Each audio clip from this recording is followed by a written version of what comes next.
If you're in the market of getting a wearable camera and you can't decide to get the new Insta360 GO Ultra or the Insta360 GO 3S, or you have this but think about getting an upgrade, well, this video is for you.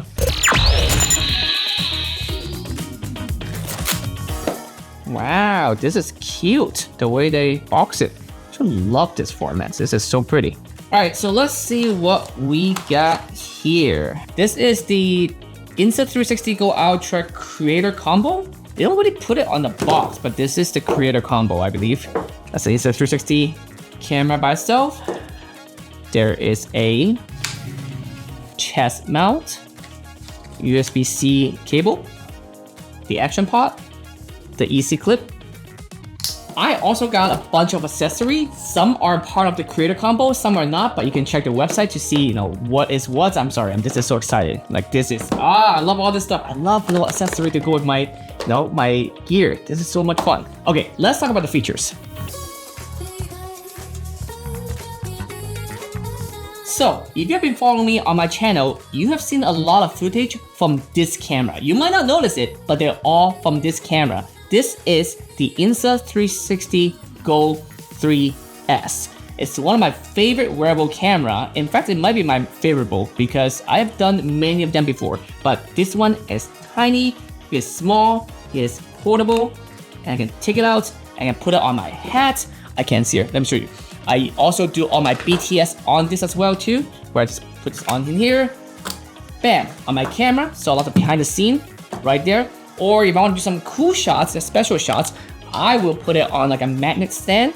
And this side is magnetic. I slap it on. There you go. Bam. And I can stick this on my car. I can stick this on like, a shopping cart. I can put this, on like ceiling, somewhere that you might not have noticed that I've done before, which is, a lot of fun. However, as much as I love this guy, the quality could be compromising because it is small. The sensor is small, and as you would have guessed, everything has a tiny compromise. So I'm very excited to tell you that Insta360 just updated this new one with a Insta360 GO Ultra. Now, they're not calling this the GO 4S or GO 4. I'm guessing because this form factor is a little bit different than this guy. It is a little bit longer, like taller, however you would like to call it, but it's also skinnier. Like if I compare the two, it is a little bit skinnier. So I'm super excited to try this out because there's a lot of upgrade to this. In fact, you know what? Let's take a look at the list of what are the upgrade that they have on this guy. So on the left side here, we have the new GO Ultra. On the right side here, I have the GO 3S, okay? So with the GO Ultra, we have an upgrade in sensor size from 1/2.3 inches sensor to a 1/1.28 inch sensor, which is supposed to be the biggest action camera sensor size because the other one is 1/1.3, which is pretty close, but they're 1.28, so a tiny bit bigger, just to, be ahead of the competitor. GO 3S, 4K 30, GO Ultra, 4K 60, 39 gram. This is a little bit heavier at 59 gram, but it's still super light, super light. For the action pod, this is a 2.2 inch screen on the GO 3S, and on the new GO Ultra, it is 2.5 inch, so a little bit bigger as well. And the size of the action pod is also a little bit bigger. You can do POV with both of them. They both have a magnetic mount, so you can magnetize it to any magnetic surface like metal and stuff like that, which is great. One new thing about the GO Ultra is that they have something called pure video, which is just night mode. I don't know why they have to call it pure video, as if the other video is not pure, but night mode is all it is. Maybe night mode is copyrighted or something. I feel like they should have changed the name. That's my only kind of like problem I have so far with the Insta360 GO Ultra. Now, battery life, impressive upgrade. Small one, standalone, 38 minutes. With the action pod, you can go up to 140 minutes. On the GO Ultra, 70 minutes, so more than double, almost an hour. And also with the action pod, 200 minutes. The new GO Ultra also support fast charging, which is really exciting. You can go from 0 to 80% in 12 minutes. So if I'm on a time crunch or I forget to charge this, I can always just plug it into a wall and just charge it for 12 minutes and it'll get me to 80%. Now, another thing that is super exciting and also make it kind of different than other brand wearable camera is that this now support micro SD cards. So if I open this up right here, there is a slot for micro SD. Now that is super exciting for multiple reasons, because if I am out of memory with the Go 3S, I could either use a different like tools or gear that can put this in and then transfer it to my phone, and that's take some time, or I can put it in the pod and then use that to transfer it to my phone using Wi-Fi or plug it into the computer. If I'm traveling, I usually don't have that luxury. Like I don't have the time to do it, or like I don't have a computer with me, but mostly it's a time issue, because like if I'm shooting, it's out of memory, I cannot spend another half an hour just transfer file, like especially if my model is waiting or everybody's waiting. That is not good at all. So having it to have a SD card, meaning I could swap it out to a different micro SD card at any time if it's out of memory. Another reason why this is important is that if this was shooting and this got destroyed, my footage might be gone. Like I have no way to get it back because this whole thing is just fried. But if this was in the micro SD, there's a high chance that I could recover it just by getting the micro SD card out of this, plug into the computer, and I still have my footage. So that is super exciting. And one last thing that's super exciting about both of them is that they both have Apple Find My. So because it's so small, I can actually just use my phone, just like an air tag. You can just figure out where it is and it'll ping, it'll make a sound and it let you find it where it is.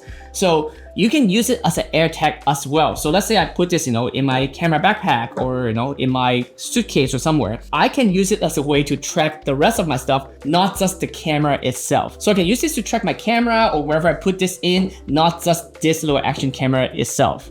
For the standard bundle, you get the magnetic easy clip, you get the safety cord, and you also get the magnetic pendant, which is like the chest mount. And this chest mount has an upgrade too, which I really appreciate. What you can do now is that, even save it on the instruction here, is that if you turn it 180 degree, you can have it so that it is now at an angle. So it's facing upward or it's facing forwards. This is very useful because when I'm doing BTS, I don't always want it to just face forward, especially when it's on my chest. Sometimes I would love to turn it so then it is facing more upward position, so then you can actually see what my hand is holding instead of facing just straight forward, which you see there's a weird gap between my camera and some in the background. If I do this, you can literally see where my hand is holding and where my camera is.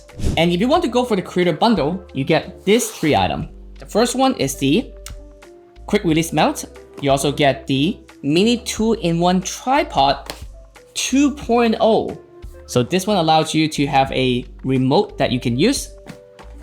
And lastly, there's also a pivot stand, which allows you to stick this on any surface and then you can just use it to get some really cool, interesting shots. And as I said before, I got a bunch of other, accessory, which I will do a video to show off all of them. But I think my favorite one will be this, which is the Ring remote. Because oftentimes when I'm shooting, I actually don't know if I'm recording at all. Like I would put the camera on my chest like this.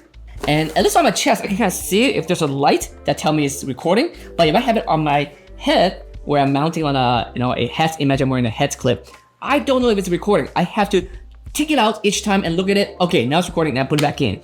And there's sometimes that I actually was recording when I'm not intended to. I'll be recording a 30-second video, but ended up being a 10-minute videos because it was still recording. With the Ring that we have here, not only I can start and stop recording on demand by clicking it, it can also has a light to show me that it is currently recording or is it just idle. All right, enough talking. Let's go test out both cameras to see which one is the right one for you.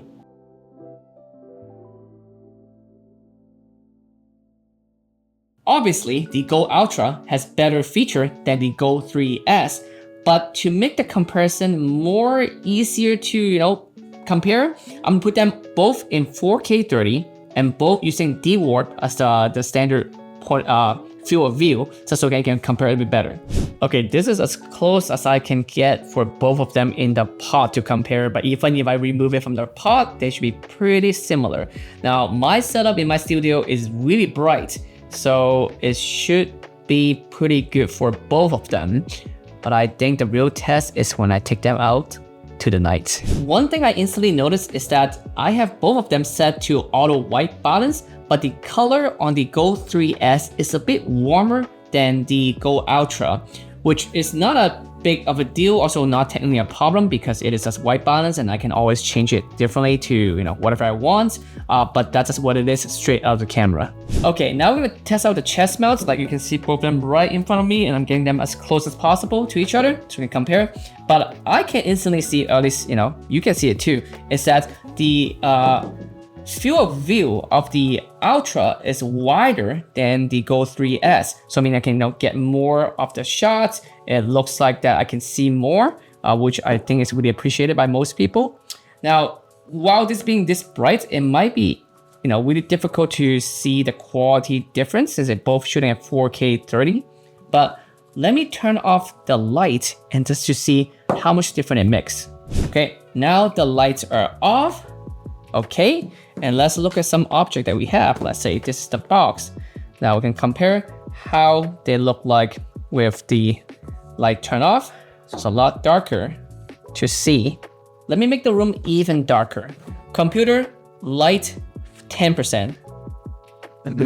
Okay, now it's even darker. I only have some lights coming from the top and some from my computer screen, but it is dark. Now, as I can see, the Go 3S is already struggling. You can't really see the outline of the shapes. They're a little bit more blur, and I feel like it's gonna be even more harder to read like text like this, the tiny hand 4K cam.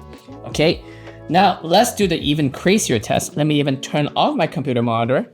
Okay, now it is very, very dark. Like you can barely see me on that camera, and I can barely see even in my own room. It takes a while to get my eye to adjust, but I could still see my hand clearly on the Ultra, but on the Go 3S, everything kind of smushed together, like they're just folding screen from the wall. Now, to do the final test, I'm gonna show you guys is that if I turn on the pure view on the Go Ultra, just to see what the difference looks like. Okay, now you compare the difference between the Go Ultra in pure view versus the Go 3S without pure view, because it doesn't have that function at all. The bright screen you might still able to kind of see, but if I'm looking at text, I think the Go 3S is really struggling. Like I'm not sure you can see the text at all. Let me even put it closer to my chest. It's just a giant black box. And on the Go Ultra, I might still able to see some text, but keep in mind this is a very dark environment. It's really hard to see things in general, even with my own eyes. So it is a good way to test out how good it is in dark time. Also, I want to point out that camera with a action pod with a little flip screen or like two different module kind of situation is not a brand new concept. In fact, let's see what I got here. I have one that is also from Insta360 before, where there's a little base for you to connect the power module and the screen and the camera, and this one is super cool. This one you can swap this out, like unplug this, just pull it out, and you can plug in a 360 camera with it, and then put it back on the little module here at the bottom to connect them. Oops, upside down. Now like that. And then I have a 360 camera right here. That is super cool, super fun. So this kind of 2-in-1 camera has always been one of my favorites when it comes to creating behind the scenes content or just daily vlogging content. Like wearable camera should be its own type. It shouldn't be considered action camera, or we can call it, I don't know, vlogging camera. It might be in the same category as the Osmo Pocket 3 or something. And of course, on top of having a screen in the back, there's also a mobile app that you can connect with. So if you want to, let's say, project what you see on this on a bigger screen, like I can connect my phone to an HDMI cable to a giant TV so someone can see what I'm recording, I can actually have that. So there's a lot of option. Of course, it's great for you to transfer file as well. And the Insta360 app is actually pretty powerful by itself. It's great for all their products. All right, hopefully that gives you some idea on how both camera perform video-wise, especially in more dark environments. but I'm gonna go even do more extensive tests with the new Ultra. So if that interests you, please don't forget to like and subscribe and follow me on this channel. So I'm gonna show you all this cool stuff, especially all these accessories that I got. And yeah, and if anything that you want me to test out specifically, leave a comment down below, and I'll see you in the next one.